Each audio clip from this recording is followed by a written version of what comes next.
Zest IS, nurturing minds. Question number 76, and there are two statements given. Statement 1 says, according to United Nations World Water Development Report 2022, India extracts more than a quarter of world's groundwater withdrawal each year. And so highlighting point is, it extracts more than a quarter of world's groundwater withdrawal. Let's see. Second statement says, India needs to extract more than a quarter of world's groundwater each year to satisfy the drinking water and sanitation needs of almost 18% of world's population living in its territory. So, if you observe two statements, then first statement and the first part of second statement, that is this much. इतना portion first statement and second statement में repeat हुआ है. What does this signify? That it is reinforcing each other, right? अगर एक ही fact वो दो बार दो statements में बता रहा है, दैट मीन्स वो करेक्ट है, क्योंकि कोई भी ऑप्शन में हमारे पास जो चार ऑप्शन है दोनों स्टेटमेंट रॉन्ग है ऐसा कोई भी ऑप्शन नहीं है. आइदर वन और आइदर टू और बोथ आर करेक्ट, राइट? यही तीन ऑप्शन है हमारे पास. सो अगर ये रिपीट हो रहा है मतलब ये वाला पोर्शन के बारे में हमें सोचना नहीं है. And so it make first statement absolutely right, क्योंकि वर्ल्ड वाटर डेवलपमेंट रिपोर्ट है और इसका डेटा बताया जो कि सही है. सेकेंड स्टेटमेंट का सेकेंड पार्ट, वहां पे हमें सोचने की ज्यादा जरूरत है. It is saying that ground water जो इंडिया इतना ज्यादा एक्सट्रैक्ट करता है, that is for drinking water and sanitation needs. So as we know, India जो क्या है, कृषि प्रधान देश है. एंड ग्राउंड वाटर डिप्लीशन की समस्या कब आना शुरू हुई थी? It was a side effect of green revolution, right? And green revolution में सबसे बड़ी दिक्कत क्या हुई थी? दैट वाटर इंटेंसिव क्रॉप जो है, those were cultivated in water scarce region like that of your Punjab, Haryana, right? That was the first thing. Second reason was MSP was given to such crops like sugarcane, or you can say your paddy, right? Say third thing is they were provided free electricity. So all these made groundwater extraction much easier, and so it was being extracted at very high level, unsustainable level, and that's why we are seeing the adverse effect of groundwater depletion, right? So all these reasons contribute that groundwater was mostly been used for irrigation purpose in agriculture, right? And not the satisfying drinking water and sanitation need. And as per the data, it says 89% of groundwater is for irrigation purpose. ठीक है, अगर ये कर लिया, ये सोच लिया, तो आपका आंसर जो है वो आसान हो जाएगा. आंसर इज सी, क्योंकि this is not for drinking water and sanitation, this is for irrigation purpose. And even if आपने ये सारी चीजें नहीं सोची, ग्रीन रिवोल्यूशन से नहीं लिंक किया, फिर भी अगर आपने पिछले साल का PYQ किया होता, फॉर एग्जाम्पल 2020 में, ये जो थर्ड स्टेटमेंट आप देख पा रहे, India has the largest area under ground water irrigation. ये थर्ड स्टेटमेंट सीधा सीधा बता रहा है कि ग्राउंड वाटर का सबसे ज्यादा इरिगेशन के लिए ही यूज होता है. यही स्टेटमेंट आपको 2023 में पूछा गया. See the magic, ground water is very important theme from UPSC perspective. They have repeatedly asked and in different aspects they have asked, but as you can see 2020 में सेंट्रल ग्राउंड वाटर अथॉरिटी पे question था, first statement था. And similar question 2022 में आया है, जहाँ पे environment protection act 1986 में कौन सी ऑर्गेनाइजेशन बनी थी ये पूछा था. Answer is your C. So एक ही बार अगर आप PYQ करते हैं तो आपका कितना ज्यादा फायदा होता है जस्ट विद दिस थीम. आपको बस अलग अलग एस्पेक्ट पढ़ने इसके बारे में, एंड इवन क्वेश्चन का जो पार्ट है वही आपका अगले साल का क्वेश्चन बन रहा है. सो दैट्स वाई ये आंसर उन लोगों के लिए आसान हो जाता जिन्होंने PYQ कर रखे होते हैं. ठीक है, next question. According to constitution of India, central government has a duty to protect states from internal disturbances. So absolutely correct. This is your Article 355, which says it shall be the duty of a union to protect state against any external aggression or internal disturbance, right? तो वही as it is आपको पूछा है. So first statement is right. Second statement क्या बोल रहा है? Constitution of India exempts states from providing legal counsel to a person being held for preventive detention. So हमें पता है preventive detention is given in which article? Article 22. तो इसके तहत काफी सारे fundamental, so this is part of fundamental right, and यहाँ पे क्या बताया है कि प्रिवेंटिव डिटेनीज को क्या क्या राइट्स है. सो एग्जेम्पशन देना मतलब लीगल काउंसिल को प्रोवाइड ना करना, अलाउ ना करना, this is like your violation of fundamental right, और you can say even civil liberties, because even terrorist are being provided with the legal council. तो यहाँ पे तो प्रिवेंटिव डिटेंशन की बात कर रहे हैं. Preventive detainees can be also your opposition party members. So it may happen कि आपके जो अपोजिशन पॉलिटिकल पार्टीज के मेंबर्स हो उनको प्रिवेंटिव डिटेंशन के अंडर उठाया जाए, राइट. तो उस केस में exempting them from providing legal counsel will be the violation of their fundamental rights. तो इसलिए ये स्टेटमेंट गलत है आपका. Third statement is about POTA. So before reading third statement let me give you about more information about Article 22. Article 22 clause 1 and Article 22 clause 2 says that individual held under preventive detention must be given right to legal counsel as well as other basic procedural rights. So it is your part of fundamental right. And there was one of the Supreme Court case, A.K. Roy versus Union of India, which says that detainees do not have right to legal representation or cross examination in case there is a advisory board hearings. So इन दोनों points को हमें याद रखना है. Third statement is about your POTA act and it says that confession of the accused before the police cannot be used as evidence. तो as such हमें general rule पता है कि पुलिस के सामने कुछ भी अगर बयान देते हैं तो that is not being considered as a evidence. But यहाँ पे कुछ एक्सेप्शन की बात कर रहे हैं, prevention of terrorism act, POTA act की बात कर रहे हैं. So as such this is not part of your conventional reading. हम कहीं पे भी आपके स्टैट्यूटरी या फिर लीगल राइट या फिर आपके फंडामेंटल राइट, कॉन्स्टिट्यूशनल राइट, कहीं पे भी इसके बारे में हमारे पढ़ने में तो नहीं आता. ये क्वेश्चन कहाँ से आएगा? आपके एक्स्ट्रा पेरिफेरल नॉलेज से, राइट. एंड इसके लिए कोई सोर्स नहीं है, कोई बुक नहीं है. जितना आप क्यूरियस रहेंगे कोई चीज़ों में उतना आपको इन सारी चीज़ों की जानकारी मिलेगी, because this will give you street smartness. And यही ज़रूरत है आपके ऐसे जो कन्वेंशनल टाइप के पार्ट से नहीं आया है, यहाँ पे आपकी स्ट्रीट स्मार्टनेस काम आएगी. So even at the during time of examination ये कहीं तो मेरे even day to day life के कॉन्वर्सेशन से लिंक किया गया था. So sometimes it will happen even in your case कि आपको कोई भी फैक्ट इवन आपके एकदम कहीं सुना हुआ पढ़ा हुआ किसी से बात करने में, मतलब जो इवन आपके पढ़ने का पार्ट नहीं है, ऐसे इवन आपके डे टू डे लाइफ के नॉर्मल ऑब्जर्वेशन से भी आपके सवाल सॉल्व हो जाएंगे. तो जितना आप पॉलिटिक्स के बारे में क्यूरियोसिटी रखेंगे, इकोनॉमिकल अफेयर्स के बारे में क्यूरियोसिटी रखेंगे, या फिर हिस्टोरिकल एविडेंस, डॉक्यूमेंट्रीज, ये सारी चीज़ें कहीं ना कहीं ये स्ट्रीट स्मार्टनेस डेवलप करने में हेल्प करती है. And I remember there was one conversation going on in our group when Mukhtar Ansari was encountered by the UP police, and one of our friend was telling us the stories कि पहले कैसा होता था, क्या होता था. मुख्तार अंसारी जब Samajwadi party के एक कार्यकर्ता थे, तो उस टाइम पे उन पे एक DSP ने उनको अरेस्ट किया था because of possession of arms उस केस में, एंड उन्होंने उनके ऊपर पोटा एक्ट लगा दिया था.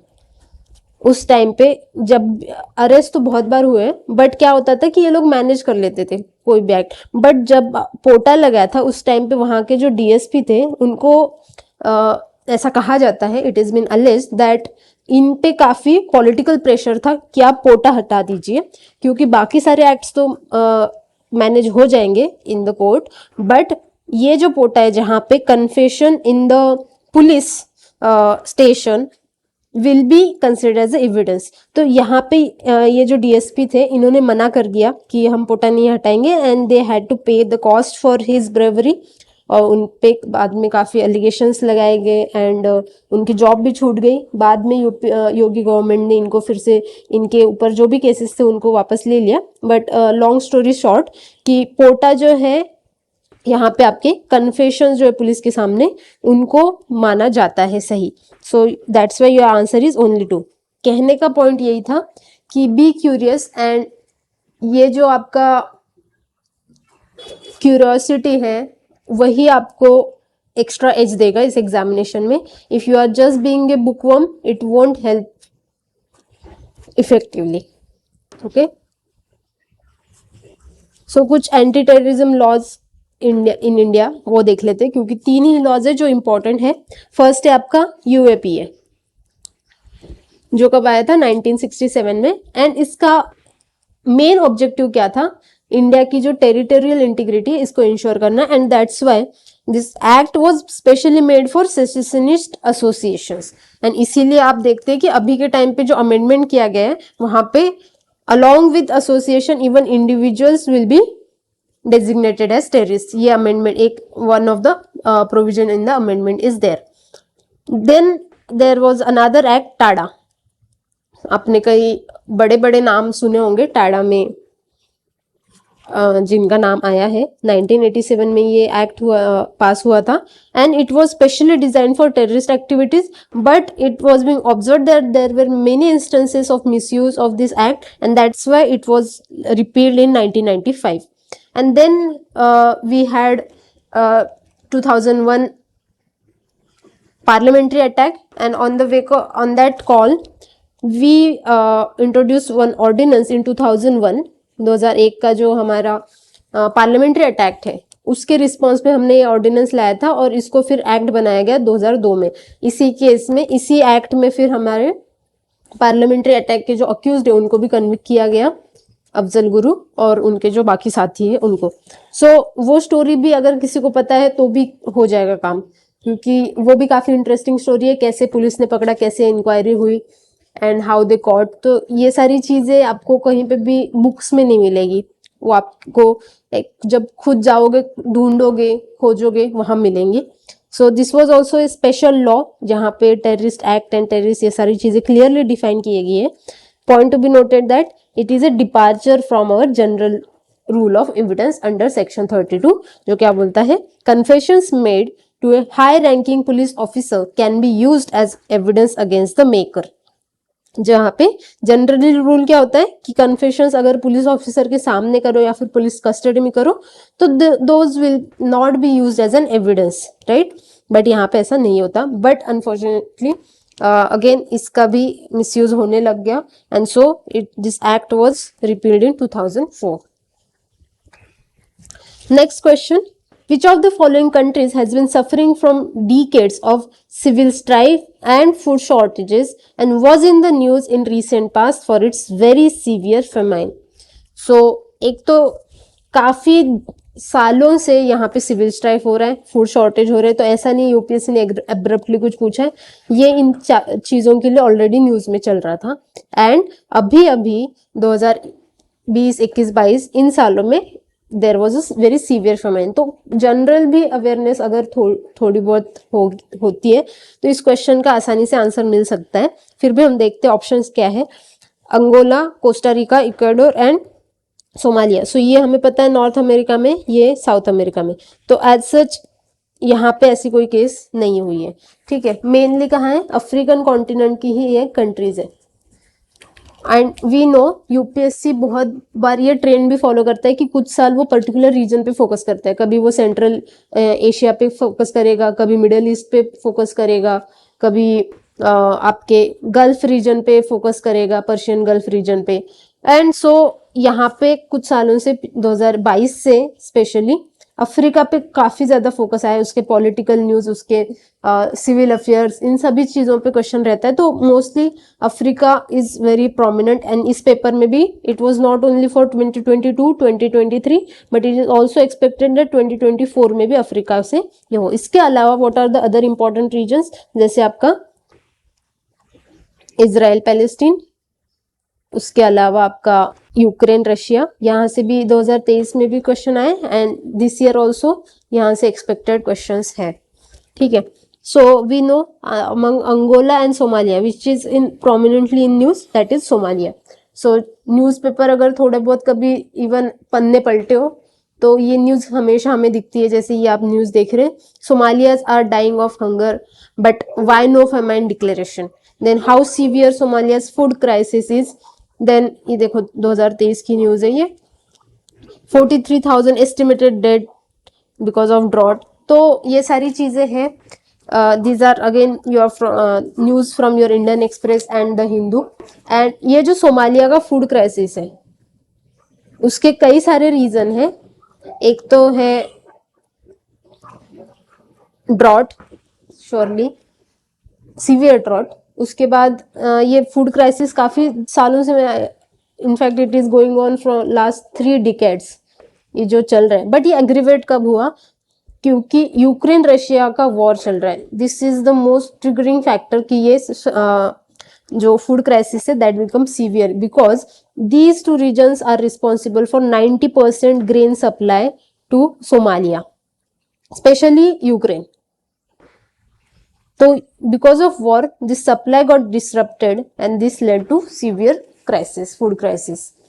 Okay, so as such news में भी बहुत सुना होगा, जैसे रेड क्रॉस की बहुत सारी एक्टिविटीज चलती है, या फिर रेफ्यूजी क्राइसिस, माइग्रेशन, बहुत सारी इमेजेस आप देखते हैं। तो एटलीस्ट आप उसका मैप जरूर देख लीजिए, किस रीजन के बारे में बात हो रही है, क्यों हो रही है, एटलीस्ट उतना भी देखेंगे तो सवाल सॉल्व हो जाएंगे। Next question from your static portion, ये आपके कोर स्टैटिक का पार्ट है। कोर बहुत इधर उधर का नहीं है, करंट अफेयर्स भी नहीं है, कुछ भी नहीं है, कोर स्टैटिक का पार्ट है इन्वायरमेंट का। बायोडाइवर्सिटी मैनेजमेंट कमेटी बीएमसी, जो हमारे कौन से एक्ट का पार्ट है? Biodiversity act 2002, right. इस एक्ट में क्या बना था? 3 लेयर स्ट्रक्चर बना था। 1 is at the national level, 2nd at the state biodiversity board and 3rd is at the biodiversity management committees. तो ये क्या बोल रहा है? BMC are the key realisation of the objectives of Nagoya protocol. बिल्कुल सही। नागोया प्रोटोकॉल कब आया था आपका? ये आया था 2010 में। एंड इसका प्राइमरी ऑब्जेक्टिव क्या था? Access and benefit sharing which is compliant with your convention of biodiversity, जो कब हुआ था? 1992 में। सो ये these 2 are supplementary in nature. And we know कि जो आपका एक्ट आया था biodiversity act, this is also for implementation of convention on biological diversity, convention on biodiversity. So अगर ये दोनों कनेक्टेड है तो ये दोनों भी कनेक्टेड है। यही स्टेटमेंट आपका बोल रहा है, if A is equal to B and B equal to C then A equal to C. यही आपका स्टेटमेंट है। यहाँ पे ए है आपका CBD, सॉरी ए है आपका BMC, बी है आपका CBD एंड सी है आपका नागोया। ठीक है, क्लियर है। Biodiversity management committees have important functions in determining access and benefit sharing, including power to levy collection fees on the excess of biological resources within its jurisdiction. बिल्कुल सही, यही काम है, इसी के लिए ये प्रोटोकॉल लाया गया था, access and benefit sharing, and यही one of the function of BMC। तो अगर BMC के फंक्शन या रोल देखे जाए तो पहला तो है आपका conservation of biodiversity, right, biological diversity specially biological resources. Then दूसरा है उसका डॉक्यूमेंटेशन करना and to ensure sustainable use of those biological resources. And third है आपका access and benefit sharing, I am writing in short, which is your fair and equitable sharing of benefits, right. So यही काम है and यही बताया गया है statement 2 में। So your answer is both are correct.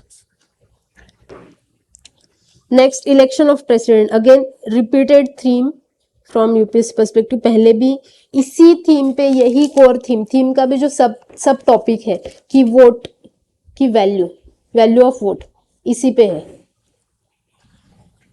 पहले भी पूछा गया था वो MP और MLA के ऊपर, अभी भी वही थीम रिपीट हुई है। सो यहाँ पे अगर क्लैरिटी आ जाती तो ये भी सवाल काफी आसान हो जाता। एंड स्पेशली इवन इफ आपने नहीं किया होगा तब भी 2022 में ही प्रेसिडेंट के इलेक्शन हुए थे। So it was very evident कि इस पे सवाल आएगा ही। एंड यूपीएससी ने काफी अच्छा एप्लीकेशन बेस्ड सवाल पूछा है ये। ठीक है, अगर आपको थोड़ी बहुत कंसेप्चुअल क्लैरिटी है तो आपका सवाल बिल्कुल आसान हो जाएगा। तो फर्स्ट स्टेटमेंट क्या बोल रहा है, members nominated to either house of parliament और legislative assemblies of the state are also eligible to be included in the electoral college. नहीं, ये स्टेटमेंट बिल्कुल गलत है। हमें पता है इलेक्टोरल कॉलेज क्या है प्रेसिडेंट के इलेक्शन का। So, electoral college of president's election include elected members of Lok Sabha and Rajya Sabha, elected members of legislative assemblies of states and union territories including Delhi and Pondicherry, and nominated members नहीं होते हैं, members of legislative councils of the state नहीं होते, तो ये दोनों नहीं होते, but elected members होते, right? यही आपका फर्स्ट स्टेटमेंट बोल रहा है कि नॉमिनेटेड मेंबर्स होते हैं जबकि नहीं होते, अनलाइक वाइस प्रेसिडेंट्स केस, ठीक है। सो फर्स्ट स्टेटमेंट आपका गलत है।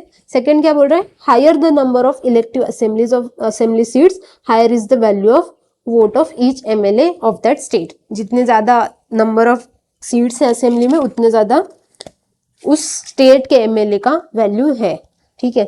अभी थोड़ा सा लिंक करके पढ़ते हैं, तीनों स्टेटमेंट एक बार पढ़ते हैं।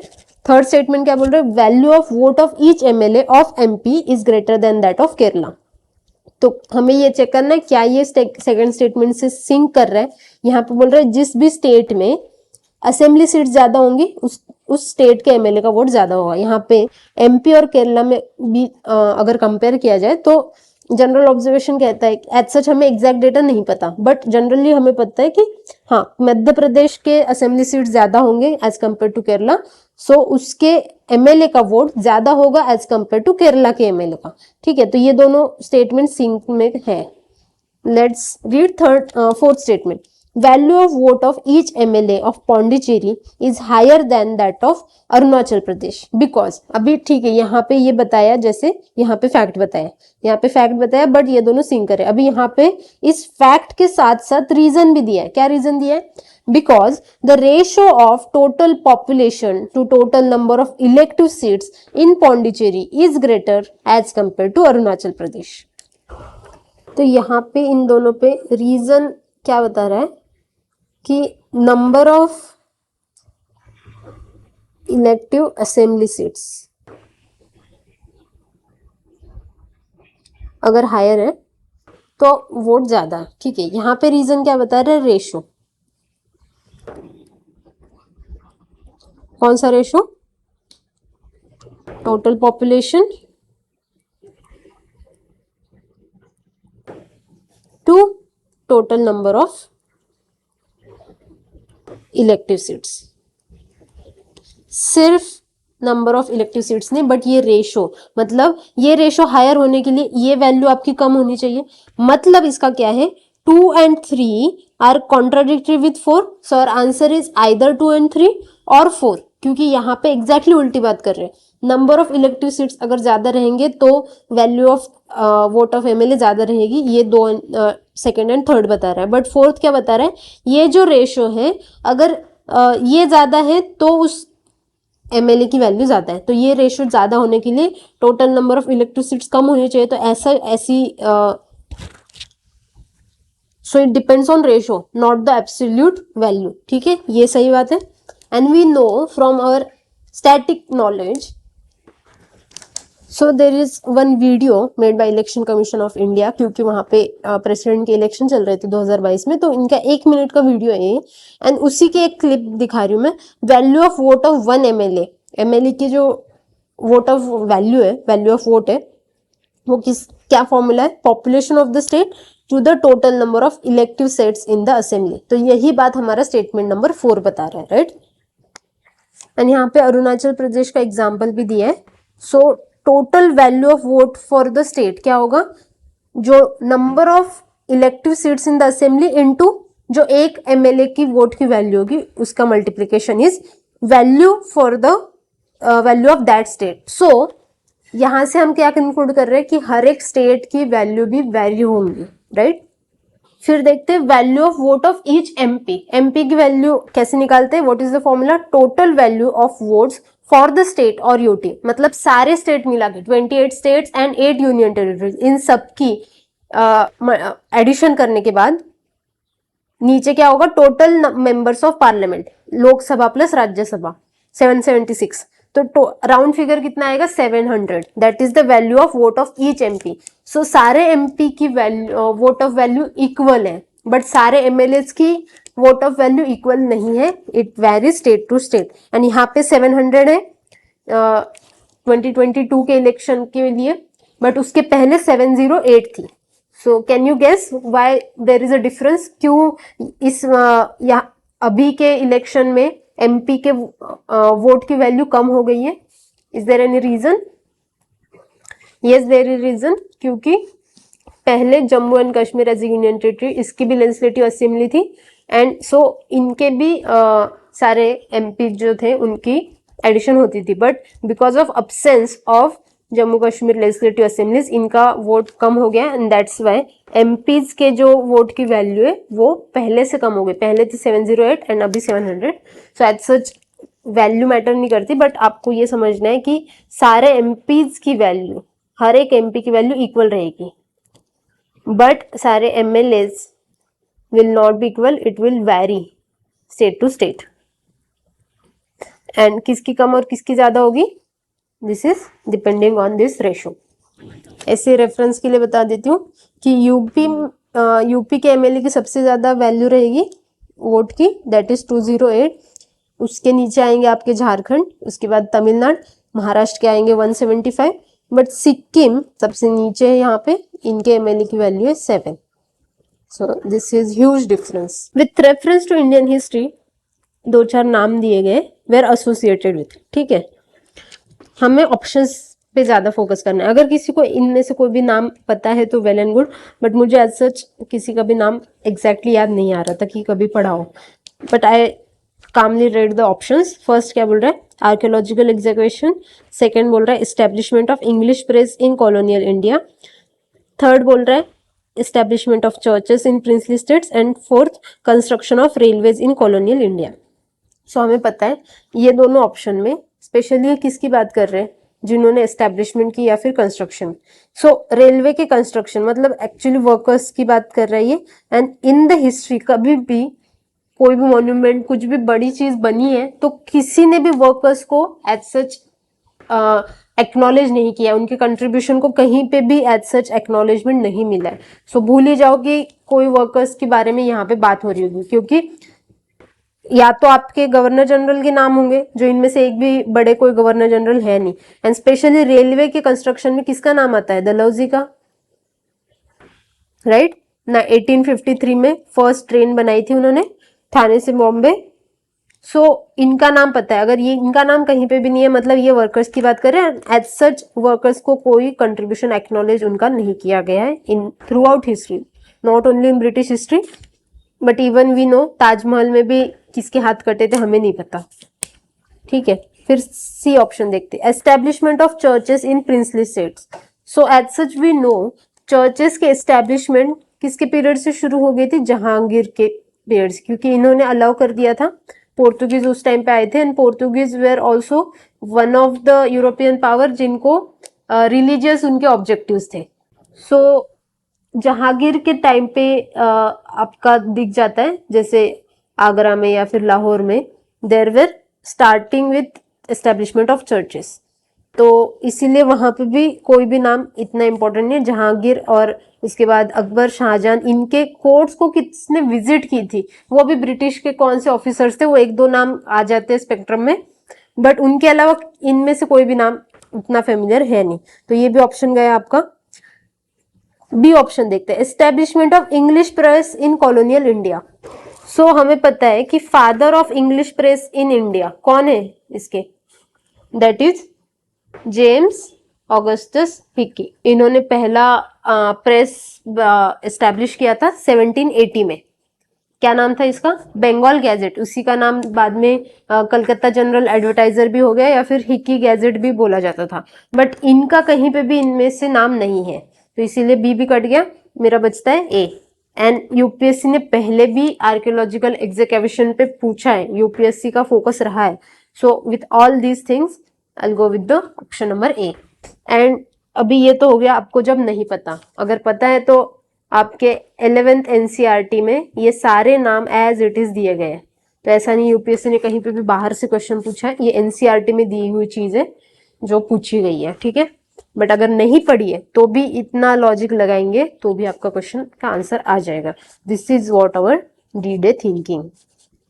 क्योंकि इतने सारे नाम है मॉडर्न हिस्ट्री में, इतने ज्यादा, तो कितना क्या याद रखेगा इंसान, उसकी भी कोई लिमिट है, हर चीज रट्टा तो नहीं मार सकते ना। तो एग्जाम सिचुएशन में हमें बस अपना माइंड ओपन रखना है, सारी चीजों के लिए थॉट प्रोसेस चलना चाहिए। अगर ये डेवलप हो गया तो आपका आंसर आने लग जाएंगे। क्योंकि हम बहुत सारे ओरिएंटलिस्ट प्रोजेक्ट में भी बहुत सारे ब्रिटिशर्स का नाम सुनते हैं, right. So excavation was part of orientalism, कि इंडियंस की हिस्ट्री क्या है वो सब जानना, तो इस वजह से उनके नाम आ सकते हैं बिल्कुल। एक जेम्स प्रिंसेप भी उनका भी इंपॉर्टेंट है, राइट। किस चीज के लिए, क्योंकि यूपीएससी ने पूछा है, find it out. Match the pairs है आपके ancient sites and why they are famous for. So Besnagar, Bhaja cave and Sittanavasal. So इनमें से सित्तनवसाल सो वी नो बहुत कम जैन श्राइन्स है, जिसमें सित्तनवसाल इज वेरी मच इम्पोर्टेंट। ये कहाँ पर है आपका, तमिलनाडु में। इस तमिलनाडु में ही आप और भी सुनेंगे, जैसे अरिवाल कोविल हो गया, which are temples of Arihant, and उसके अलावा वहाँ पे पॉलिश्ड रॉक्स, इनके बारे में भी हम पढ़ते हैं। सो ये साइट काफी फेमस है, मुराल पेंटिंग्स के लिए भी फेमस है, तो ये बहुत वेल नोन आपके कन्वेंशनल रीडिंग का पार्ट है। Bhaja cave is also well known. ये कब बनी थी, 2nd century BC, and this is near Poona, फिर यू कैन से लोनावला। एंड स्पेशली किसके लिए फेमस है, हीनयाना सेक्स। बेसनगर केव, अभी ये कहाँ पर है आपका, MP में। इसी का नाम है आपका उदयगिरी केव्स,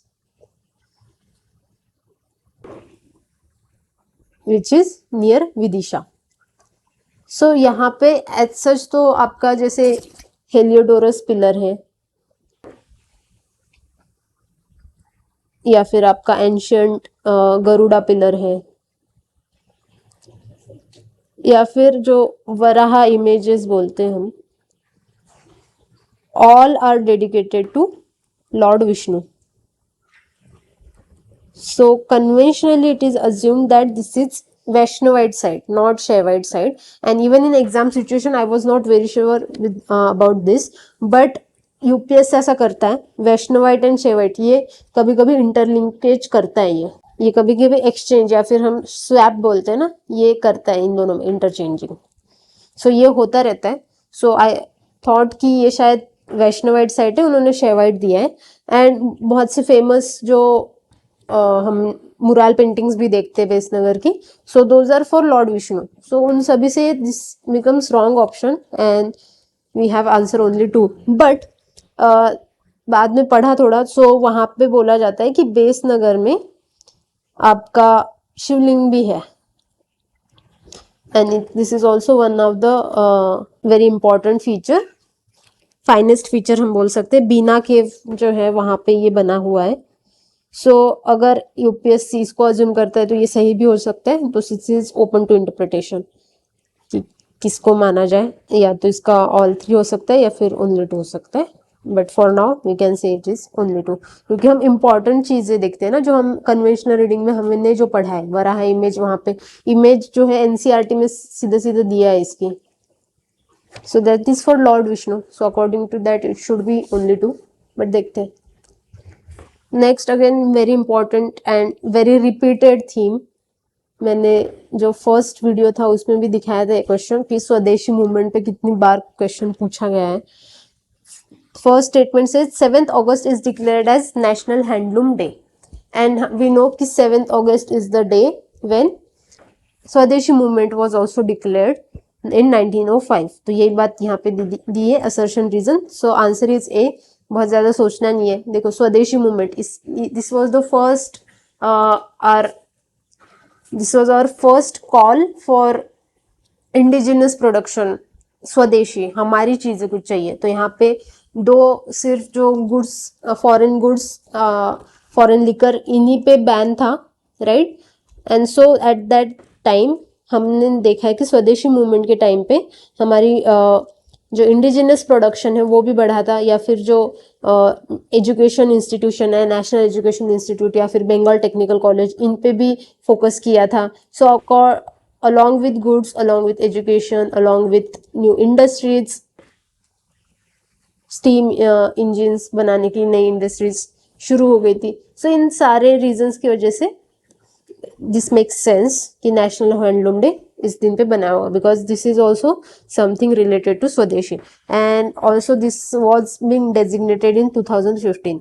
तो एज सच आपको याद होगा नहीं होगा पता नहीं, बट न्यूज में आता रहता है 7 अगस्त को. बट नहीं भी याद तो भी आप इतना तो लॉजिक लगा सकते हैं कि क्यों डिक्लेयर करते होंगे. स्वदेशी की थीम क्या है, इसेंस क्या है, इसेंस के हिसाब से जाओगे तो दिस विल मेक सेंस. कहीं कुछ भी आपका निगेट करने जैसा ऑप्शन नहीं है. ठीक है, अगर निगेट करने के लिए कोई लॉजिक रीजन स्ट्रॉन्ग आर्ग्यूमेंट आपके पास है तभी आप इस ऐसे स्टेटमेंट्स को निगेट करना. सी अपने स्वदेशी मूवमेंट पे 2019 पे क्वेश्चन आ चुका है, 2016 पे क्वेश्चन आ चुका है, 2010 पे क्वेश्चन आ चुका है. सो बहुत इंपॉर्टेंट एंड रिपीटेड थीम है. अब ये जो क्वेश्चन है ये छोड़ने लायक हो सकता था एग्जाम सिचुएशन में, क्योंकि बहुत ही फैक्चुअल दे दिया था. बट हमें पता है कि फ्लैग कोड जो है इसमें चेंजेस करे थे. ठीक है, सो क्यों करे थे, बिकॉज देयर वॉज इनिशिएटिव हर घर तिरंगा. सो इसके लिए कुछ चेंजेस किए थे. जैसे हमें पता है कि after changes polyester and machine made flags were also allowed. पहले क्या था, सिर्फ कॉटन और खादी इन्हीं के लिए था, but now cotton, khadi, polyester, आपका सिल्क या फिर मशीन प्रोड्यूस्ड कोई भी, ये सारे तरीके के flags are allowed. this was one of the change which I remembered, but as such size के बारे में याद नहीं था. 600 mm to 400, and this will make sense. 600 and 400 का आप रेशो लगाओगे तो दिस विल 3:2. तो या तो स्टेटमेंट 1 सही होगा या तो इनमें से कोई तो एक इनकरेक्ट होगा. बी तो होने के चांसेस है ही नहीं, तो ये तो एब्सोल्युटली गलत हो जाएगा. बट यहाँ पे यूपीएससी देखो, एग्जामिनर का माइंडसेट समझो कि उसके लिए ये चीज कितना आसान है बदलना. एंड वी नो कि फ्लैग जो है दैट वाज रेक्टेंगुलर, बट ये बहुत सारे साइजेस में भी एग्जिस्ट करते हैं. There was no one standard size, one of the standard size बोला है. तो यहाँ पे अमंग ऑल दोज वो कुछ भी चेंजेस कर सकता है ना. एग्जामिनर के लिए ये साइज चेंज करना कितना आसान है. तो इस वजह से या तो I was confused in this two, but I didn't mark anything. ठीक है, योर आंसर इज डी. ये आपका आंसर है. That is statement 1 is incorrect but 2 is right. तो सही भी बात है कि रेशो जो है वो तो सेम ही रहेगा ना. ये भी लॉजिक से लगाया जा सकता था वैसे कि आपका length as to breadth ratio has to be same. ये वैल्यूज कुछ भी रहे, ठीक है, बट उससे फिर ए भी सही लग रहा था उस टाइम पे. Answer is D. ठीक है, बहुत सारे वैल्यूज है तो आपको ऐसा याद नहीं रखना है सारा, बट थोड़े बहुत चेंजेस देख लेना जो किए थे फ्लैग कोड में. ये तो इजीएस्ट क्वेश्चन है. Constitution Day is celebrated on 26 November every year to promote constitutional values among citizen. Absolutely correct. यही हमारा संविधान दिवस है, राइट. एंड इसी दिन हमने हमारा कॉन्स्टिट्यूशन अडॉप्ट किया था 26 नवंबर 1949 पे, राइट. इसी को पहले लॉ डे बोला जाता था, which was changed in 2015 and henceforth now it is being called as Constitution Day. ठीक है. स्टेटमेंट 2 क्या बोल रहा है, 26 नवंबर 1949 the constituent assembly of India setup A drafting committee. इस दिन तो अडॉप्ट किया था ना, इस दिन थोड़ी हमने ड्राफ्टिंग कमिटी सेटअप की थी, इस दिन तो अडॉप्ट हुआ था. And it came into force in, कब हुआ था, on 26th of Jan, which is our Republic Day, 1950. ये इसीलिए हम रिपब्लिक डे सेलिब्रेट करते हैं। सो ये तो बहुत आपके बेसिक इन्फॉर्मेशन से क्वेश्चन आ चुका है, बस आपको सेटअप वाला चीज देखना था, पढ़ना भी नहीं था पहला स्टेटमेंट। अगर ये आपका सही आता है तो ये गलत हो जाता है, your answer is C. And इसके अलावा थोड़े बहुत डेट्स भी याद रखना, जैसे कॉन्स्टिट्यूंट असेंबली कब सेटअप हुई थी, 29 अगस्त, सॉरी 29 अगस्त 1947 में, राइट। फर्स्ट ड्राफ्ट कब आया था, फेब 1948 में फर्स्ट ड्राफ्ट आया था। बस टाइमलाइन देख लेना, 29 अगस्त 1947 when Constituent Assembly was set up. First draft was published in February 1948 and आपका adoption कब हुआ था कॉन्स्टिट्यूशन का, 26 नवंबर 1949 and finally it came into force on 26 Jan. ये काफी अच्छा सवाल है, इंटरेस्टिंग सवाल है।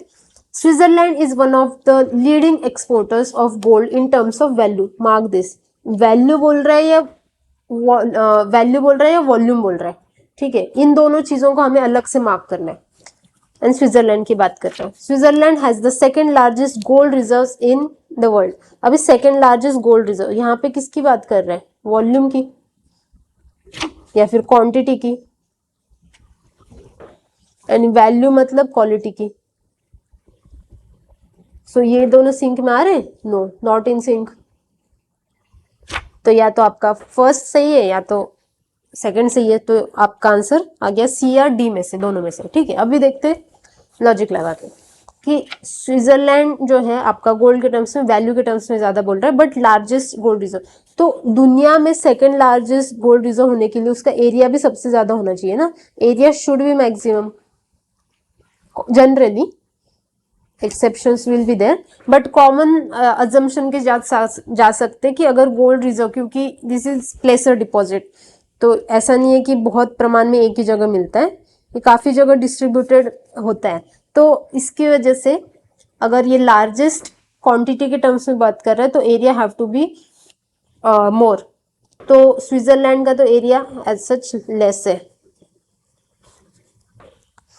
तो comparatively again we are comparing between these two, क्योंकि हमें दोनों में से कुछ तो ऐसी चीज बतानी पड़ेगी, एक सही है एक गलत है। तो इसके लिए मेरे पास आ रहा है लॉजिक कि एरिया इसका लेस है तो नहीं होगा सेकंड लार्जेस्ट गोल्ड रिजर्व, इसलिए I will go with taking leap of faith, I will go with the statement 1 is correct and statement 2 is wrong, that is option number C. एंड ये आपका सही भी है, क्योंकि देखो हम जो इंडिया में इवन जो आता है आपका import, that is also from Switzerland. So अगर इंडिया को ये प्रोवाइड कर रहा है तो वैल्यू तो, एक तो गोल्ड महंगा ही चीज है ना, ऐसा तो नहीं है कोई चने फुटाने दे दिए, गोल्ड थोड़ा भी बेचा तो उसकी वैल्यू तो ज्यादा ही होगी ना। So leading exporter, again this is not giving any statement, यहाँ पे ये नहीं बोल रहे कि फर्स्ट है सेकेंड है, कोई एब्सोल्यूट फिगर नहीं है, one of the leading, very moderate language, तो इस पे भी गौर फरमाया जाए। मॉडरेट लैंग्वेज यूज की, one of the leading, so it can be one of the leading, क्योंकि gold is itself a very expensive product, तो उन टर्म्स में it can be one of the leading exporter. और यहाँ पे कोई आपको एब्सोल्यूट डेटा दिया जा रहा है। तो अगर कंपैरिजन किया जाए, क्योंकि we know these two are contradictory to each other, either C और D, and with all due reasons हमारा आंसर है सी। ये भी काफी इंटरेस्टिंग सवाल है। Recently USA and European Union have launched the trade and technology council. So ये तो काफी जेनेरिक, थोड़ा सा अफर्मेटिव कि हाँ बता रहा है ये कुछ, है ना। सेकंड स्टेटमेंट क्या बोल रहा है, USA and EU claim that through this they are trying to bring technological progress and physical productivity under their control. So देखो ये कितना एलिगेशन बेस्ड या फिर नॉन अफर्मेटिव ये क्लेम कर रहे हैं, कितना वेग सा स्टेटमेंट है। क्योंकि देखो इंग्लिश लैंग्वेज की वजह से भी आपके काफी सवाल सॉल्व हो सकते हैं। This is smart thinking, this is smart play, smartly आप सॉल्व कर रहे हो। जरूरत नहीं है कि आपको इवन इफ नहीं पता है ये करंट अफेयर्स में, तो भी सिंपल आप इंग्लिश लैंग्वेज किस तरीके से फ्रेम की जाती है, आर्टिकुलेशन कैसा होना चाहिए एग्जामिनर के पॉइंट ऑफ व्यू से या फिर यूपीएससी के स्टैंडर्ड्स के हिसाब से, उस पे भी आप काफी सवाल सॉल्व कर सकते हो। तो यहाँ पे कुछ भी सब कुछ वेग है, इट इज नॉट एक्सप्लिसिट। सो ये काफी मेड अप स्टेटमेंट दिख रहा है, मतलब ऐसा स्टेटमेंट ये कभी यूज ही नहीं करेंगे।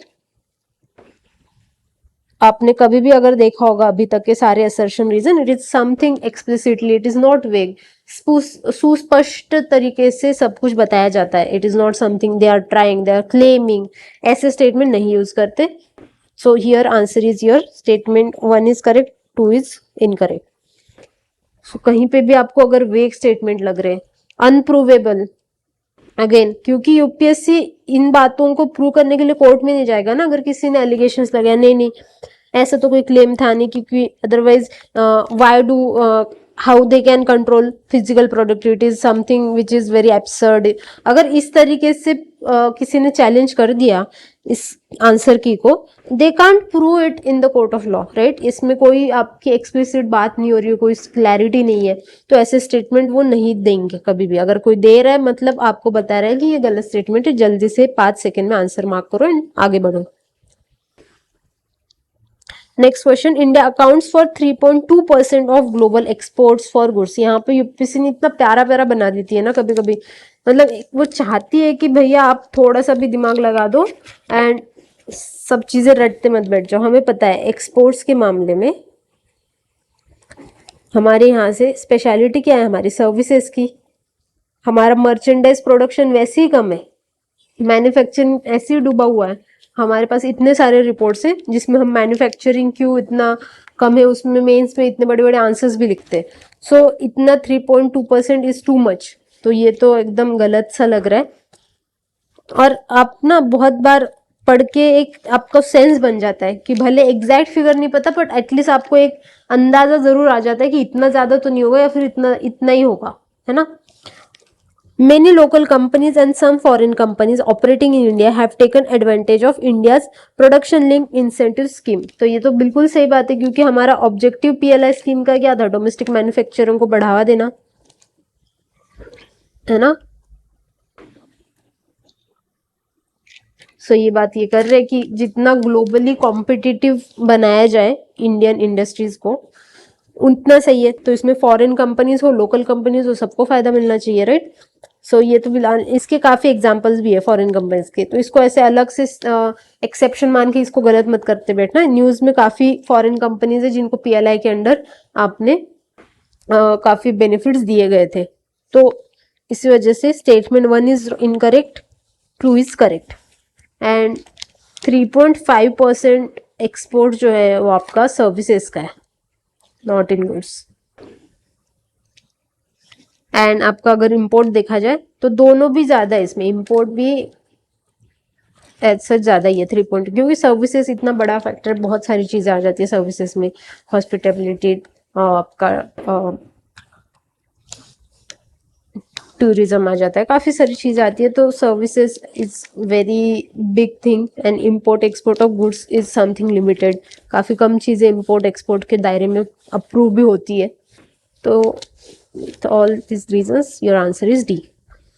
89th question, stability and growth pact of European Union. तो ऐसा यूपीएससी ने इस क्वेश्चन में दिया है कि ये ईयू से बिलोंग करता है, एंड वी नो कि ईयू क्या है, this is supra national group of 27 countries which we consider as a political and economic। तो दोनों है, ये पॉलिटिकल भी है एंड इकोनॉमिक यूनिट भी है। सो इतनी बेसिक अंडरस्टैंडिंग पता होनी चाहिए, उसके बिना पे भी हम कर सकते हैं सवाल। सो क्या बोल रहे हैं, limits the level of budgetary deficit of the countries of the European union. Make sense, क्योंकि ईयू की जो कंडीशन थी काफी बुरी चल रही थी, अभी ने नॉट रिसेंटली बट बहुत टाइम से अच्छी नहीं चल रही। 2008 का एग्जाम्पल ले लो, 2009 का एग्जाम्पल ले लो, जहां पे आपके पोर्तुगल, आयरलैंड या फिर ग्रीस, इटली, स्पेन, इन सारे कंट्रीज में काफी इश्यूज चल रहे थे, बेल आउट करना पड़ा था, काफी मेजर्स कट, उनके जो एक्सपेंडिचर है उनको कट डाउन करने के मेजर्स लेने पड़े थे। Greece crisis is very famous. तो ये तो बिल्कुल सेंस बनता है क्योंकि इनका बजटरी डेफिसिट बहुत ज्यादा बढ़ रहा था, स्पेशली कोविड के टाइम पे। It was badly hit by the Covid, not just from health perspective, also economic perspective से। एंड ईयू ऐसे डिसीजंस लेता है क्योंकि स्पेशली इकोनॉमिक यूनिट है, मॉनिटरी यूनिट हम बोल सकते हैं। Monetary unit is also not for all the 27 countries but for 19 out of 27 countries. So 19 countries ऐसी है जो यूरो को अपनी करेंसी मानती है, that is monetary unit। ठीक है। So कहने का तात्पर्य क्या है कि ये तो बिल्कुल वायबल चीज बता रहा है कि दे विल लिमिट, क्योंकि उनको एक दूसरे को हेल्प भी करनी होती है अगर they are going into crisis. इनको लोन कब देगा? ऐसी कंट्रीज अगर बेल आउट करने जाए तो कौन करेगा? इनका यही करनी पड़ेगी। तो इसीलिए आपको डेफिसिट की लिमिट बतानी पड़ेगी या फिर डेट टू जीडीपी रेशो, जो हमारे यहाँ पे भी एफआरबीएम है ना। तो यहाँ पे debt to GDP ratio, deficit, इनकी सारी लिमिट बताई जाती है। एंड कोविड के टाइम पे हमें पता है इसके लिए एस्केप क्लॉज भी दिया था क्योंकि नॉर्मल कंडीशन थे नहीं, it was something unforeseen condition, तो इसकी वजह से एक्सेप्शन भी दिया था। So with all due sense की ये स्टेटमेंट तो सही बता रहा है। Makes the countries of the European Union to share their infrastructure facilities. ऐसे हमें पता है ब्रेक्जिट हो रहा है, काफी बाकी की कंट्रीज भी इवन सारे जगह पे आपको फ्री मूवमेंट भी नहीं है, राइट, सारे यूके के कंट्रीज में। तो इस ऐसे टाइम पे इंफ्रास्ट्रक्चर फैसिलिटीज को वो क्यों ही शेयर करेंगे, मतलब। एंड स्पेशली ये जो पैक्ट का नाम भी तो देखो ना, स्टेबिलिटी एंड ग्रोथ, हमें स्टेबिलिटी एंड ग्रोथ इंश्योर करनी है, तो it has to be something core economy से रिलेटेड। And this is something distraction की इंफ्रास्ट्रक्चर फैसिलिटीज पे बात कर रहे हैं। Enables countries, and this is also again very compelling thing, enables countries of the European Union to share their technologies. तो again this is something distraction from the core economic concept जो आपका pact बता रहा है, stability and growth. क्योंकि technologically बहुत ज्यादा difference तो है नहीं, सारी ऑलमोस्ट एडवांस कंट्रीज है, कुछ कुछ है जो काफी टेक्नो एडवांस्ड है तो वो कर लेती है आपस में शेयर। बट इश्यूज मेनली कौन से? यूरोपियन सेंट्रल बैंक के इश्यूज आ रहे, इनका बहुत ज्यादा डेट हाई हो गया था, इसके बारे में भी काफी न्यूज आपने पढ़ी होगी। फिर ब्रेक्जिट का इशू था, कोविड के टाइम पे इन्होंने काफी सारी रिलैक्सेशन दे रखे थे। So economy was suffering, that was the background for EU, that we know अपने जनरल अंडरस्टैंडिंग से। सो इस वजह से 2 and 3 seems very distraction and out of way जाके बात कर रहे हैं infrastructure technologies, not direct, these are not directly related with what is been asked. 2 and 3, 1 is direct, so our answer is only 1. Recently, all the countries of United Nations have adopted first ever compact for international migration, the Global Compact for Safe, Orderly and Regular Migration. तो यहाँ पे कितने extreme बात कर रहा है? All United Nation countries, we know there is only one universal ratification का एक ही एग्रीमेंट है, मॉन्ट्रियल एग्रीमेंट, जो ऑलमोस्ट सारी यूएन की कंट्रीज ने साइन किया था एंड रेटिफाई किया था, right. So this is something very extraordinary in UN history. उसके बाद कोई ऐसा सुनने में नहीं आया कि सारी कंट्रीज अग्री की होगी, सारी। जैसे दूसरा उसका आता है सीबीडी, ये ऑलमोस्ट ऑल कंट्रीज, बट यहाँ पे भी एक्सेप्शन है यूएसए। बाकी तो कोई ऐसा एग्रीमेंट नहीं है जो यूनिवर्सली सबने माना भी होगा, साइन भी किया होगा और माना भी होगा। एंड स्पेशली माइग्रेशन जैसी चीजें आप देखो ना, यहाँ पे सबसे बड़ा कंटेंशन है सारी कंट्रीज में, कहाँ से कहाँ माइग्रेशन अलाउड करना है, कौन से राइट्स देने नहीं देने। स्पेशली जैसे माइग्रेशन है कंटेंशियस इशू, वैसे रेफ्यूजी भी है, क्योंकि किसको रेफ्यूजी माना जाए इसके बारे में भी काफी अलग अलग डेफिनेशन। सिमिलरली टेररिज्म को लेके हमारी सिंपल डेफिनेशन पे सारे लोग अग्री नहीं हो रहे, एंड ये अगेन ये भी काफी बड़ी चीज है जिसमें डाइवर्स ओपिनियन है। तो सारी कंट्रीज तो नहीं ही मान सकती, ये प्रैक्टिकली पॉसिबल नहीं है, ठीक है। फर्स्ट स्टेटमेंट गलत है। ऑब्जेक्ट मतलब सोचना भी नहीं है, ज्यादा दिमाग भी नहीं लगाना, सीधा सीधा आपको पता है ये अंडरस्टैंडिंग से। माइग्रेशन जैसा इशू जहाँ पे हर कंट्रीज आपस में लड़ रही है किसको अलाउ करना है नहीं करना है, यूरोप में इतना सारा रेफ्यूजी क्राइसिस हो रहा है, उन सब केस में कैसे ये लोग मान जाएंगे? Objectives and commitment stated in the GCM are binding. And यहाँ पे भी बाइंडिंग, पहले माइग्रेशन को अलाउ करना है, यानी ये स्टेट टू स्टेट वेरी कर रहा है। मतलब गवर्नमेंट अभी तक लोगों को मना नहीं पा रही उनके स्टैंड के बारे में, स्पेशली यूरोप में। वहां पे ये आपस में बाइंडिंग कैसे बनाएंगे, तो ये भी एब्सर्ड सा लग रहा है। बहुत से जनरली ऐसा होता है कि यूएन के कुछ ही है, तो remember the exception not the general thing.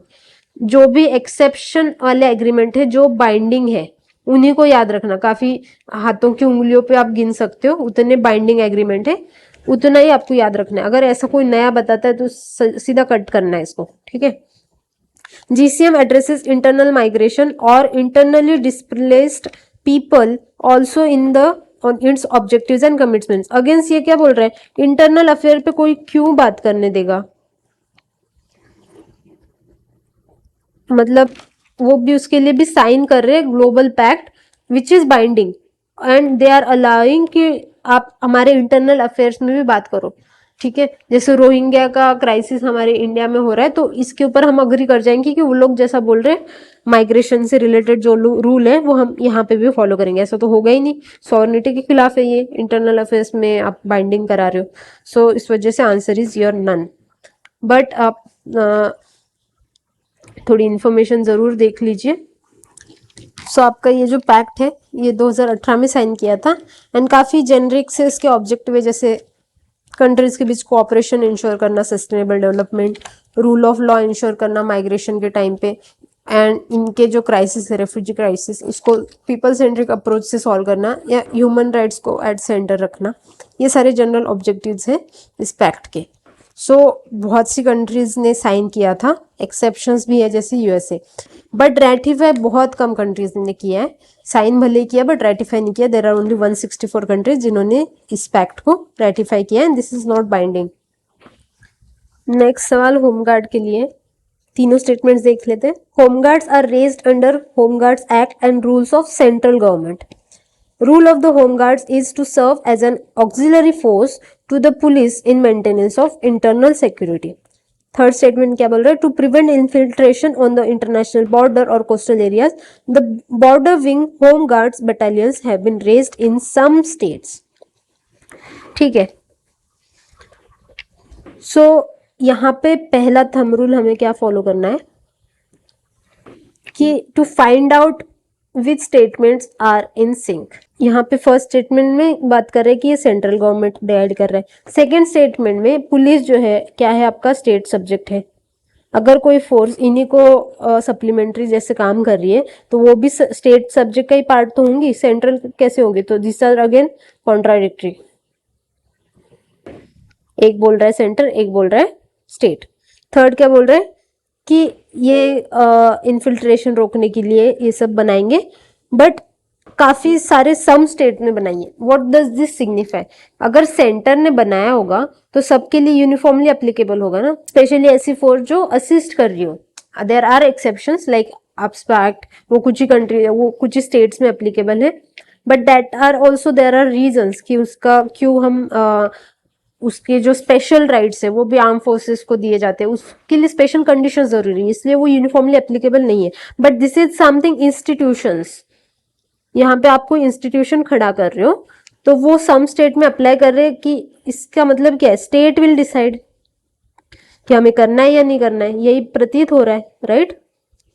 हमें देखना है कि हमारे पास 3 स्टेटमेंट है वो क्या सिग्निफाई कर रहे हैं, बाकी एक्सेप्शंस पे मत जाना। वैसे हर चीज का एक्सेप्शन मिल जाएगा, बट जैसे इंस्टीट्यूशन, कोई इंस्टीट्यूशन अगर सेंटर बना रहा है जैसे इलेक्शन कमीशन ऑफ इंडिया, सबके लिए तो एप्लीकेबल है ना। सो अगर सेंटर के अंडर कोई कुछ बना रहा है बॉडी, कुछ ऑर्गन, तो वो सबके लिए अप्लाई होगा। ऐसे नहीं होगा कि सम स्टेट्स, अगर सम स्टेट कर रहे हैं मतलब ऑथोरिटी किसके पास है, स्टेट के पास, तो आइदर 2 and 3 आर राइट और 1 इज राइट। यहां तक तो हम पहुंच गए। एंड 2 and 3 एक दूसरे को इन्फोर्स भी कर रहे कि पुलिस है, स्टेट सब्जेक्ट है, तो काफी state should be in the position to decide, right. So answer is, यहाँ पे गेम यही है कि या तो ए चूज करो, बी चूज करो, तो 2 and 3 are right, 1 is wrong. So थोड़ी बहुत इंफॉर्मेशन देख लेते। होमगार्ड जो है, those were initially been organized as voluntary force in 1946। तो मेनली ऑब्जेक्टिव क्या था उस टाइम पे, कम्युनल राइट्स, इन सब चीजों को रोकना, या फिर जो माइग्रेशन हो रहा था उन सब के लिए ये वॉलंटरी फोर्स क्रिएट किया गया था। बाद में सेंटर ने बोला जिन स्टेट्स को अडॉप्ट करना है वो कर सकते हैं, so it was being adopted under state acts and rules are being form by the state. ठीक है, अभी पूरे इंडिया में टोटल 19 बॉर्डर विंग्स क्रिएट हुई है होमगार्ड्स की, and in only these state, Punjab में है, गुजरात में है, राजस्थान में है, मेघालय में है, त्रिपुरा में है एंड वेस्ट बंगाल में। ठीक है, उसके बाद एक्ट्स एंड उसके एक्शंस बताए गए। So again this is not part of conventional reading, यहाँ पे भी आपको अपना दिमाग ही लगाना पड़ेगा एग्जाम सिचुएशन में, अदरवाइज यू विल लूज इतना आसान सवाल जो वहां पे कर सकते हो। ठीक है, अनऑथराइज्ड वियरिंग ऑफ पुलिस और military uniforms, official secret act. तो क्या ऐसा होता है? बिल्कुल हो सकता है, क्योंकि इससे अगर अनऑथराइज्ड वियरिंग हो रही है मतलब आप फॉर्जरी करना चाहते हो ना, या फिर कुछ पर्सोनेशन करना चाहते हो, एंड ये सारे क्राइम से आपके ऑफिशियल सीक्रेट्स एक्ट के अंडर। ठीक है ना, सो ये सेंस बन रहा है इसका। एग्जैक्टली तो आपको पढ़े होंगे तो याद होगा, बट इस बात का सेंस तो बन रहा है। नोइंगली मिसलीडिंग और otherwise interfering with the police officer और military officer when engaged in their duties. तो बहुत बार ऐसे वीडियोस भी आते हैं कि वो बोलते हैं कि हमारी पुलिस की ड्यूटी में, ऑफिशियल ड्यूटी में आप बाधा मत डालिए। इविक्शन जैसे होता है कहीं पे, वहां पे भी रोका नहीं जाता पुलिस को, क्योंकि फिर आपके ऊपर केस हो सकता है। बट इंडियन एविडेंस एक्ट के अंडर तो ये नहीं होता होगा श्योरली। इन दोनों का ऑब्जेक्टिव एविडेंसेस हम जानते कि कहाँ कहाँ यूज होता है एविडेंस एक्ट, कोर्ट में जहाँ पे केसेस बनानी हो। यहाँ पे तो executives are performing their duties ना।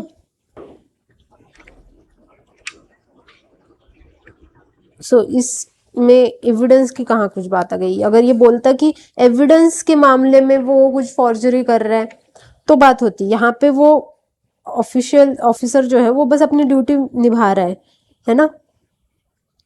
तो उस केस में अगर कोई मिसलीड कर रहा है या फिर इंटरफियर भी कर रहा है, जैसे रोक दिया, दरवाजा बंद कर लिया, तो ये भी तो आपका क्राइम ही हो गया ना इसके अंडर। तो एविडेंस कहाँ से आ गया अगर मैंने दरवाजा बंद कर लिया, पुलिस ऑफिसर आ गया तो?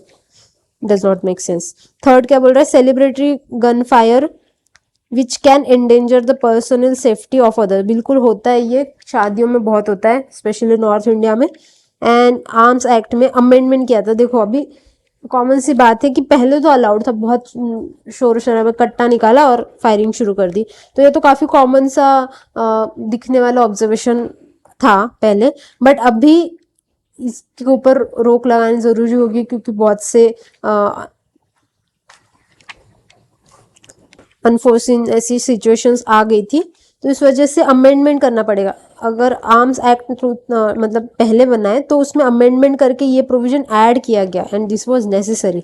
तो third also make sense. So with that your answer is only 2।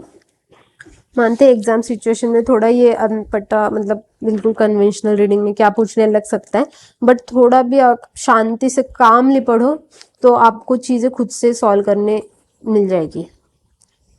Next again match the pair है, and reason mentioned in news and आपके एरिया।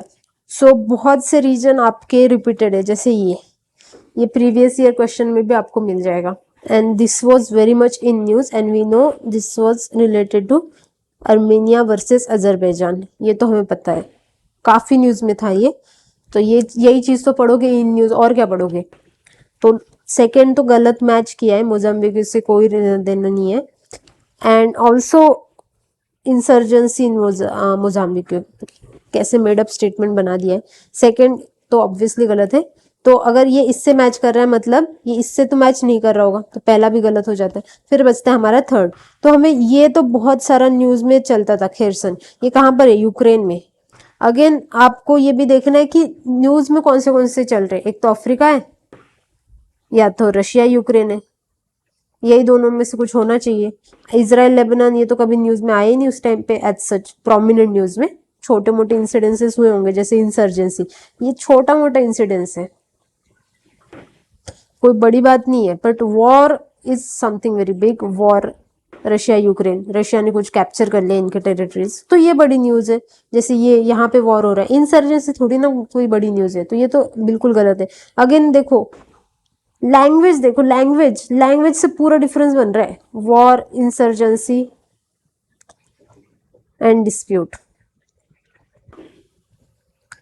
तो बड़ी चीजें रशिया यूक्रेन वॉर जैसी चीजें, यहाँ पे क्या हो रहा था, यहाँ पे भी सिविल वॉर हो रहे थे, है ना। तो आप बोलोगे कि चलो फिर पहला सही होना चाहिए, बट ये तो हमें पता है ना कि सेकंड तो इससे मैच कर रहे हैं, राइट। तो इसी वजह से आपका आंसर नन। बट मैप जरूर देख लेना, बिल्कुल जरूरी है। जैसे ये डीआरसी के रीजन से, ये जो पहले दिए थे नॉर्थ कीवू एंड इतुरी, इसके अलावा नॉर्थ एंड साउथ कीवू, ये इसके दो पार्ट है, एंड इतुरी। अगेन थोड़ा सा डायरेक्शन इसके जो बॉर्डरिंग कंट्रीज, क्योंकि इसी में पूछा भी गया है बॉर्डरिंग कंट्रीज कौन से डीआरसी के, या फिर कॉन्गो बेसिन, ये पूछा है ना इसी में। So map is very important. अभी देखो ये वाला आपका Russia Ukraine. So these are the reasons जहाँ पे रशिया प्रो रशियन फोर्सेस आपके मिल जाते हैं, प्रो रशियन पीपल, या फिर रशिया ने जो एनेक्सेशन किया, जैसे क्रीमिया का एनेक्सेशन किया था 2014 में, है ना। तो इम्पोर्टेंट ये देखो खेरसन, फिर ये कभी आ भी सकता है, ये अगेन इम्पोर्टेंट है। डॉनबास इम्पोर्टेंट है। ये दो तो बहुत पहले से भी प्रो रशियन थे, ये दो उसके प्रोविंसेस। नाइपर क्यू river, Dnieper river was also been asked in PYQ। So सिर्फ मैप देखने से आपके कितने सवाल सही हो रहे हैं। ये खेरसन पूछा है 2023 में, फिर ये दोनों भी ये तीनों इंपॉर्टेंट, डॉनबास, लुहांस्क आणि डोनेट्स्क, ठीक है। नाइपर रिवर, क्रीमिया, यहाँ से भी आया है सवाल पहले। फिर ये नागोर्नो का काराबाख रीजन, तो ये आपका अर्मेनिया, जहाँ पे इनके कुछ अर्मेनियन इथेनिसिटी के जो लोग हैं, इनके बीच ये वाले रीजन में अजरबैजान वर्सेस अर्मेनियन इथेनिसिटी के लोग, जहाँ फिर अर्मेनियन इथेनिसिटी के लोगों को ये सपोर्ट कर रहे हैं टू फाइट अ वॉर, ठीक है। सो ये काफी दिनों से न्यूज में चल रहा है, सो आप लोगों ने पढ़ा होगा। नेक्स्ट काफी अच्छा सवाल है ये, Israel has established diplomatic relation with some Arab state. तो ये तो बिल्कुल सही है, हमारा अब्राहम रिकॉर्ड न्यूज में चल रहा था, रिकॉर्ड नहीं अकॉर्ड। जैसे इजराइल ने बहुत से काफी सारे जो आपके अरब स्टेट से इनके साथ डिप्लोमेटिक रिलेशन एस्टैब्लिश कर दिए, उसके एग्जांपल है जैसे UAE हो गया या फिर बहरीन हो गया इनके साथ। तो ये तो काफी न्यूज में चल रहा था, तो ये सही है। सेकेंड स्टेटमेंट क्या बोल रहा है, Arab peace initiative mediated by Saudi Arabia was signed by Israel and Arab League. ये तो एकदम पुरानी बात कर रहा है, जो इजराइल ने साइन भी नहीं किया था, पहले मना कर दिया था। So we know the history कि अरब पीस इनिशिएटिव, यस, ये शुरू किया था सऊदी अरेबिया ने on the context of what, just settlement. किसके लिए करना है, just settlement after 6 day war. 6 day war जो हुआ था, इसमें इजराइल ने जो टेरिटरीज कैप्चर किए थे अरब कंट्रीज के, उनका हम एक्सचेंज कर लेते, जस्ट सेटलमेंट कर लेते। इसके लिए सऊदी अरेबिया ने इनिशिएट किया था ये Arab peace initiative, but Israel ने मना किया, they consider it is a non starter, so ये मना हुआ था। And this was the time period of 2000 I guess 1 या 2 होगा, 2002, ठीक है। एंड अभी सोचने वाली ये बात है कि पहला स्टेटमेंट हमें पता है, ये भी पता है कि अब्राहम अकॉर्ड के बारे में बात थी, अरब पीस इनिशिएटिव कहीं पे कुछ नाम नहीं था। दूसरी बात, यहाँ पे क्या बोल रहा है, सम स्टेट्स, एंड यहाँ पे क्या बोल रहा है, पूरा का पूरा लीग, मतलब सारी कंट्रीज। कितनी कंट्रीज अरब लीग में, पूरे 22 कंट्रीज, सारी मिलके सबने डिप्लोमेटिक रिलेशन एस्टेब्लिश कर लिया। क्या यहाँ पे तो फिर कॉन्ट्राडिक्टरी हो जाएगा, यहाँ पे ऑल बोलना चाहिए था, है ना। यहाँ से पे सम है, तो दिस शोज कि ये दोनों सिंक में नहीं है, नॉट इन सिंक। तो इधर 1 सही होगा या तो 2 सही होगा। ये तो again very generic statement form किया है, and we know also it is for Abraham accord, but किसी को नहीं भी पता होगा तो भी इसमें डिनाई करने जैसा कुछ नहीं। Diplomatic relation with some Arab state, यहाँ पे तो काफी एब्सोल्यूट की, ये मेडिएट किया था सऊदी अरेबिया ने। सऊदी अरेबिया पता है तो सही है, वरना डाउट भी आ सकता है। सऊदी अरेबिया ये कट्टर विरोधी है ये इजराइल का, वो क्यों ही मेडिएट करेगा, किया था बट इस तरीके से सोच सकता है ना कोई कि क्यों मेडिएट करेगा, और वो भी फिर इजराइल मानेगा क्यों, है ना। So your answer is C. Next again match the pairs. So यहाँ पे कुछ स्पोर्ट्स अवार्ड्स दिए एंड डिस्क्रिप्शन। तो ऐसे सवाल भी पढ़ के देखो यार, कंफर्टेबल हो तो करना चाहिए, ऐसा नहीं है कि बिल्कुल देख के ये क्या पूछ लिया, क्योंकि होता है 2022 में भी जब फर्स्ट टाइम स्पोर्ट्स का सवाल आ गया था तब सब लोग ने पढ़ा ही नहीं कि यूपीएससी कहाँ जा रहा है। डाउट आ रहा था कि कहीं ये स्टेट पीसीएस का ही तो पेपर नहीं है, उठा के दे दिया इन्होंने। बट 2022 का जो क्वेश्चन था वो सिर्फ लॉजिक से सॉल्व हो सकता था, even if you haven't read anything about all the 3 statements given in that paper, तब भी सिर्फ लॉजिक से सॉल्व हो सकता था। सो हम इससे कंक्लूड क्या कर सकते हैं कि हमें कुछ भी टाइप का क्वेश्चन हो हमें पढ़ना है पूरा पूरा, उसके बाद ही जजमेंट पास करना है कि whether we should attempt it और नॉट अटेम्प्ट इट, उसके पहले नहीं। तो 4 अवार्ड्स दिए, major Dhyan Chand Khel Ratna award, Arjuna award, Dronacharya award and Rashtriya Khel Protsahan पुरस्कार। सो ये सारे ही फेमस है, तो एज सच किसी को के क्यूरियोसिटी से कभी रिपब्लिक डे पे देखते होंगे तो ये सारे अवार्ड्स दिए जाते हैं along with other awards also, वहाँ पे बाकी भी अवार्ड्स दिए जाते हैं, बट ये तो बिल्कुल ही रिपब्लिक डे पे हमें दिखाई देते हैं। तो एंड थोड़ा सा बवाल यहाँ पे भी हुआ था कि ये जो मेजर ध्यानचंद खेल रत्न अवार्ड है इसी का पहला नाम क्या था, जो हम बचपन से देखते हैं, राजीव गांधी खेल रत्न अवार्ड, राइट। बचपन मतलब हमारे बचपन से, जब राजीव गांधी गवर्नमेंट थी, इसी का नामकरण हुआ था 2021 में, major Dhyan Chand Khel Ratna award.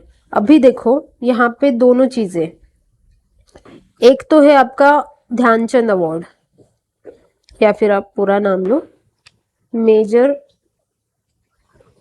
Dhyanchand award. This is different from major Dhyan Chand Khel Ratna award, these are not similar, लिख देते हो यहाँ पे नॉट सिमिलर। यहीं पे तो गूगली खेली है यूपीएससी ने, लोगों को लगेगा मेजर ध्यानचंद अवार्ड तो ये तो हमें पता ही है लाइफ टाइम अचीवमेंट के लिए, एंड ये तो गलत बात बोल रहा है ऐसा लग सकता है, तो इसीलिए गलत ना करें। ये अलग है, major Dhyan Chand Khel Ratna award which was renamed, and Arjuna award इसके लिए दिया है लाइफ टाइम अचीवमेंट, ये तो हमें पता है कि this is major Dhyan Chand award, तो सेकंड तो गलत है। Dronacharya award to honour eminent coaches who have successfully train sports person और टीम्स, तो बिल्कुल हमें पता है द्रोणाचार्य जी क्या थे, कोच थे, so it makes sense, this is right. Rashtriya Khel Protsahan Puraskar to recognise the contribution made by sports person even after their retirement. So खेल प्रोत्साहन देना है, ये रिटायरमेंट के बाद क्यों प्रोत्साहन देंगे, तो वैसे सोचा, इस वजह से 4 तो गलत कर दिया, बट सेकेंड भी लाइफ टाइम अचीवमेंट तो पता था मेजर ध्यानचंद अवार्ड है, एंड ये रीनेम वाला भी पता था, सो हमारा आंसर आ जाता है this is right for the most spectacular and outstanding performance by the sportsman over last 4 years। तो अगेन ये अगर किसी ने ट्रिक देख ली, मतलब अगर किसी का ध्यान चला गया बहुत अच्छे से कि मेजर ध्यानचंद खेल रत्न अवार्ड की बात कर रहे हैं, यहाँ पे मेजर ध्यानचंद अवार्ड है क्योंकि ये तो बहुत वेल नोन है, ये सबको पता है। यहाँ पे बोल रहे लास्ट 4, तो ये कहीं यहाँ पे कहीं गलत ना कर दो, बट दिस इज रीनेम, खेल रत्न बोल रहा है ना, सो आंसर इज 2। अगेन पीआईबी के इस पे सारे अवार्ड्स दिए, उसके क्वालिफिकेशंस दिए, क्या क्राइटेरिया है, उसके बाद कौन डिसाइड करता है, प्रोसेस क्या है नॉमिनेशन की, डिसीजन मेकिंग की, तो ये सारी थोड़ी अवेयरनेस रखना क्योंकि यूपीएससी अभी स्पोर्ट्स की तरफ जा रहा है, यहाँ से भी सवाल आते हैं, तो ये थोड़ा आपको कंसेप्चुअली भी आपको चीजें पता होनी चाहिए, उसके लिए पीआईबी का बहुत अच्छा डॉक्यूमेंट है, वो आप गूगल करके देख सकते हो। Then next question, 44 chess Olympiad, तो ये इंडिया में फर्स्ट टाइम हुआ था, तो ये तो काफी न्यूज में चल रहा था, ठीक है, ऐसे भी देखा होगा कहीं पे सड़क पे चलते हुए भी इसका मैस्कॉट लगा हुआ दिखता था हमें, जैसे ये दिख रहा है Thambi. It was first time chess Olympiad was held in India, absolutely correct. Official mascot was name Thambi, बिल्कुल सही, ये हमारे कॉमन घूमने के ऑब्जर्वेशन से भी ऑफिशियल मैस्कॉट तो दिख गया होगा, कहीं ना कहीं बना होगा। थर्ड क्या बोल रहा है, the trophy for the winning team in the open section is the Vera Menchik cup. And fourth क्या बोल रहा है, trophy for the winning team in the women's section is the this Hamilton Russell cup. तो अभी ये examiner के mindset से सोचो कि ये दोनों सिमिलर स्टेटमेंट्स है, सेम फॉर्मेटिंग अगर सेम है तो हो सकता है वहां पे, again this is thumb rule, कि स्वैप करने की पॉसिबिलिटी ज्यादा है। This is your examiners mindset, क्योंकि उसको स्टेटमेंट को बिगाड़ना है ना। तो जनरली अगर उसको स्टेटमेंट को गलत करना हो तो या तो सेम टाइप के फॉर्मुलेट इसीलिए ही करेगा कि उसको मैं इंटरचेंज कर सके, है ना। तो थर्ड एंड फोर्थ तो गलत है आपका, 1 और 2 तो काफी जेनरिक से स्टेटमेंट है, only 2। Again places in news and where they are located, तो ये भी काफी वेल नोन वाले डॉनबास हमने अभी देखा यूक्रेन वाले मैप में, यूक्रेन का प्रोविंस है ये, तो सीरिया में तो नहीं है। काचिन लैंड पता है हमें, ये म्यांमार में है काचिन लैंड। इनके इंटरनल भी काफी सारे कॉन्फ्लिक्ट है, म्यांमार में जब कूप हुआ था तब ये आया था, तो देखा होगा तो बिल्कुल याद आ गया होगा। Tigray, again this was from PYQ, यहाँ पे ये पूछा गया था which is related to Ethiopia, मतलब टिग्रे एंड अमारा इनके बीच का डिस्प्यूट पूछा था, तो हमारा मैच द पेयर करना था इथियोपिया से। सो अगर किसी ने ये देखा होगा और उसके आसपास का रीजन भी थोड़ा सा मैप देख लिया होगा तो ये आपको टिग्रे दिखा होगा उसी की साइड में, ठीक है, ये बिल्कुल आया होगा, बट ये नॉर्थ येमन तो नहीं है, सो इसलिए आंसर इज नन, ठीक है। नेक्स्ट क्वेश्चन देखते हैं, अरे मैप भी है, सही है। तो मैप देखो, ये है आपका इथियोपिया, ठीक है, यहाँ पे अडिस अबाबा या इसकी कैपिटल है। इसके अलावा ये देखो हमारा रीजन, अफार रीजन, यहाँ से भी PYQ आ चुका है, ठीक है। इसकी जियोलॉजी भी बहुत इंपॉर्टेंट है, देख लेना। उसके बाद टिग्रे ये रहा आपका, हमारा रीजन ये रहा, ये अफार रीजन रहा, एंड ये आपकी कैपिटल, ठीक है। उसके बाद म्यांमार देखो, म्यांमार के इंटरनल कॉन्फ्लिक्ट्स क्या क्या चल रहे, काचिन स्टेट ये ऊपर नॉर्थ की तरफ, उसके बाद शान ये आपकी ईस्ट की तरफ, फिर काया स्टेट, फिर Kayin state and Rakhine state, ठीक है। तो काचिन रखाइन सिमिलर राइम मिल रहे। 98th question. In the recent years, Chad, Guinea, Mali and Sudan caught the international attention for which of the following reasons common to all of them? सबके लिए common है, ठीक है। तो देख लेते, सारे ऑप्शंस देखते। Discovery of rich deposits of rare earth elements, establishment of Chinese military bases, फिर southward expansion of Sahara desert and successful coups. तो चार में से दो तो एकदम अच्छे से कट आउट हो रहे, ऑब्वियस रीजन। एक तो ये तीनों भी आपके निगेटिव टोन में कुछ ना कुछ निगेटिव बात कर रहे हैं, एंड इतना तो हमें पता है कि ये सारे अफ्रीका से बिलोंग करते हैं, है ना। तो ये क्यों न्यूज में, सारी निगेटिव चीजों के लिए न्यूज में, या फिर कहीं हंगर क्राइसिस हो रहा है, कहीं पे सिविल वॉर हो रहा है, कोई रेफ्यूजी क्राइसिस हो रहा है, कुछ बीमारी हो रही है, कुछ जियोलॉजी हो रही है, कुछ ना कुछ जियोलॉजिकल कंडीशन क्रिएट हो रही है, क्लाइमेट चेंज का इम्पैक्ट हो रहा है। तो ये सारी चीजों की वजह से मोर और लेस ये निगेटिव चीजों के लिए न्यूज में रहता है, ये कॉमन ऑब्जर्वेशन है, and this is something very positive आपका स्टेटमेंट बता रहा है, तो इसको आप कट कर सकते हो। फिर आते हैं establishment of Chinese military basis. एक तो एक कंट्री के, एक तो ये छोटे छोटे एक दो जगह पे बना ले तो बना ले, चार कंट्री एकदम आजू बाजू की सब पे इसको मिल जाएगा मिलिट्री बेस, तो ये तो पॉसिबल नहीं है। एंड वैसे भी यूपीएससी इस पे कभी फोकस नहीं करती, यूपीएससी कभी चाइनीज ने क्या किया इस पे कभी उसका फोकस नहीं रहता, तो उसके इससे भी हमें एकदम ये गट फीलिंग आ जाती है जब आप यूपीएससी को समझने लगते हो कि ऐसे क्वेश्चन यूपीएससी इन पे फोकस एरियाज नहीं रहता, तो इसको कट कर सकते हो।